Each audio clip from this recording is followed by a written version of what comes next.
The first early waves of G.I. Joe Classified were nerfed. Literally. The reason I say that is because a lot of the accessories for some of the early figures incorporated nerfed designs for some of the weapons that our heroes or troop builders held. And I've always wondered why that was the case. How do these things happen? And I was fortunate enough to ask the people at Hasbro on the G.I. Joe team how this all came to be.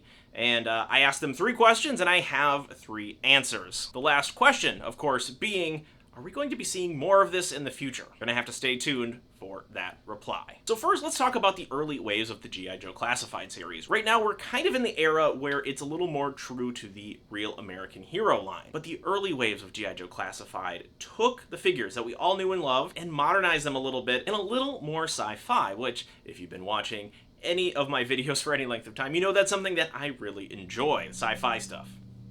Halo Needler says hello. But let's take something like the Cobra Island Beachhead, which is now a very difficult figure to find. And if you look at his main weapon here, you can see the unmistakable markings of a Nerf Vortex Nitron. Also, just as an aside, I just learned this out recently, you can take his crossbow, if you have this figure, and it can plug into his backpack. But Beachhead isn't the only figure to have Nerf-inspired weapons in the early Classified line. We have the Cobra Troopers of varying different ranks that have a lot of Nerf weaponry. Their main rifles are the Nerf Rapid Strike. One of them, I think the Cobra Island guy, has the Nerf Long Strike, the sniper rifle. And not only that, but all of their sidearms are Nerf Vortex Proton. So somebody must have really loved the Nerf Vortex line, just like me. Cobra doesn't get all the fun. We saw Beachhead with the Nerf Nitron. We have Flint, and his shotgun kind of looks like the Double Breach. And then we also have Gung Ho, who, while it does look a little modified, uses a Nerf Ultra 1. That's extremely fun for me to see as somebody who likes to collect a lot of Nerf and likes to collect a lot of G.I. Joes. Watching those 2 worlds combined was an absolute thrill. But I get it, when people wanted the more traditional accessories, then things kind of changed. I don't think we've seen a Nerf-based weapon in the G.I. Joe Classified line since, but G.I. Joe isn't the only place that these Nerf weapons exist. In fact, the recent Cable from the Marvel Legends line, not only does he have a Vagabond as one of his main weapons, he also has a barrel break, which is so cool to see. And I didn't know that ahead of time, and I missed out on the window to pre-order him, so I'm on the hunt for Cable with the Nerf weapons. But we're talking about G.I. Joes today. And the first question I asked the G.I. Joe team was this: what is the story behind the first wave of G.I. Joe Classified series and how they got Nerf blasters? Answer is as simple as this: we wanted to incorporate Nerf's novel and distinct design language within the world of Classified, breathing more life into the greater Hasbro universe. Hasbro universe, which is extremely interesting to hear, because not only are we getting Nerf blasters in the G.I. Joe Classified line, we now know that we're also getting a Transformers and G.I. Joe crossover movie. That's pretty exciting. Maybe I'm extrapolating a little bit too much information from that very simple sentence, but a guy can hope, right? So I think something that I want to do is take some of the figures over to the desk there so we can get a little better look at the accessories, the Nerf accessories, and you can kind of get an idea of just how close they are to the Nerf blasters that exist in bigger form. All right, and so let's start with Beachhead, because he's like my main example so far, and this is the Nitron. Undoubtedly so. It even has the scope on top that goes with the Nitron. And if I'm able to, I'm going to like put a picture of the Nitron over there just so you can kind of see how similar these are. It is nearly identical as the blaster that Beachhead has. The biggest difference, of course, being the magazine. The Vortex discs were cylinder mags. So yeah, that's Beachhead. We've seen him, right, though? So let's get to some of these other guys. They might fall down. The table's a little wobbly.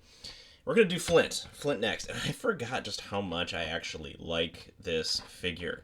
He was early waves, but still really good. Here is his shotgun. It sits right on the back of his gear there, and it doesn't look so much like the Double Breach from this side, but if we flip it over, it has those holders right there, and again, it's different enough, but there's also a similarity where I really feel like this was inspired by the Double Breach for sure. We'll just holster that in the back for him there, and we'll set him off to the side. Let's just finish out all the Joes, shall we? So we'll put Gung Ho, and one of the difficulties with Gung Ho is that the Nerf weapon that he has is really difficult to put in his hands. So let me just see if I can't remove this now. I removed his hat. Sorry, Gung Ho. We'll put your hat back on, and you'll just have to stay here. This is the Nerf Ultra 1, believe it or not, and it does look quite a bit different. but there are some similarities. And again, I'll try to put a picture of the Ultra One right next to it, just so you can kind of see where they modified it and where it's taking a lot of the design cues. And I think the biggest design cues, right, is this grenade rotating cylinder, as well as this back half, and then some of the front. And so yeah, that kind of does it for all of the Joes that I know about that have Nerf-based weapons. So put all of our Joes off to the side. Now we're going to go take a look at our Cobra Troops. There is some good reflection here with the lighting, and you can see that the big long sniper rifle is indeed a Nerf long strike. Even the mag looks extremely similar. This is a classic Nerf weapon used for Cobra. The only difference is going to be this peg system that fits in his backpack. However, if you know the long strike, you know that it does have a bolt kind of right around here, but it does look remarkably similar, even with accommodating for the action figure. And so we'll put him off to the side, and now we'll bring just our normal Cobra Trooper here. And we'll take his pistol, and we can get there really close. Let's see if I can't get a little light to shine off that. There we go. It's a flattened look of the Proton. This is a little more of a stretch, but what gives it away are these little lines that kind of sweep back. That's what makes me think Proton. Then the unmistakable piece right here, of course, is the Nerf Rapid Strike. It is so clear within the top and back half that this is a Nerf Rapid Strike. It was like unmistakable. When I first opened it, I'm like, oh my gosh, that's a Rapid Strike. And it's this piece right here. That's what kind of gave it away initially. And then when you look at the whole thing, you can definitely see Rapid Strike, the stock. So cool to see these Nerf-based weapons within the G.I. Joe Classified line when they are able to do that. Oh, he almost fell over there. When they're able to do stuff like that, it just gives me a little bit of extra things to look for and very fun. Let's go to the next two questions, and we will get all of our answers on the Nerf and G.I. Joe early wave collaboration Easter egg, more so. So, all right, let's jump to the other video. Ready? Yo, Joe. The second question, of course, to this, when those opportunities to build in those fun Easter eggs come about, how was it decided what figure gets them? And the people from the G.I. Joe team said Easter eggs are case by case and situational. For the classified series, we were going with a sci-fi mission feel. Again, we kind of talked about that earlier. It's a little more future forward. Again, we'll get back to it here. So it seems like a great opportunity to leverage the design aesthetic of Nerf for the greater world building. And yeah, I mean, like, a lot of people who were into Nerf immediately noticed that. And again, that was a turnoff to some people. And to those people, I say, well, you have your preference, I have mine. So it's kind of an interesting thing. It seems like what I can gather from these two responses so far is that they want to incorporate and collaborate across brands where it makes sense. And I think Nerf and G.I. Joe make a whole lot of sense because they're both wholly owned by Hasbro. Something like Transformers, something like Marvel Legends, I'm guessing that gets to be a trickier and thornier issue because you have other rights holders to deal with and identify. So when we have those opportunities for Hasbro brands to collaborate, I think that's pretty cool. And it's also just a fun nod. As I mentioned in one of the questions, like, they're fun Easter eggs. People who collect toys, people who are aware of kind of the pop culture significance of some of these things are there for us to discover. And when we do, it creates YouTube videos, apparently. So for the last question, I wanted to see if stuff like this is going to happen in the future.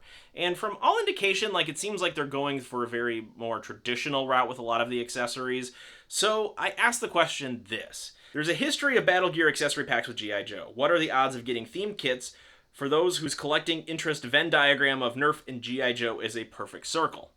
Like mine. And I suspected as much, but we can't speak to future products at this time, but they'll keep me posted. I was hoping to get an exclusive, but you know how those things go. If anybody from Hasbro is watching, mark me down for at least 2 of those, if it's ever possible that those get made. It'd be fun to have an entire weapons locker full of Nerf stuff, because there's already a precedent for it, and I mean, maybe it could happen in the future too, because like we still haven't gone to space with the G.I. Joes, which, if we're using Real American Hero as any sort of analog, will come much later in the line.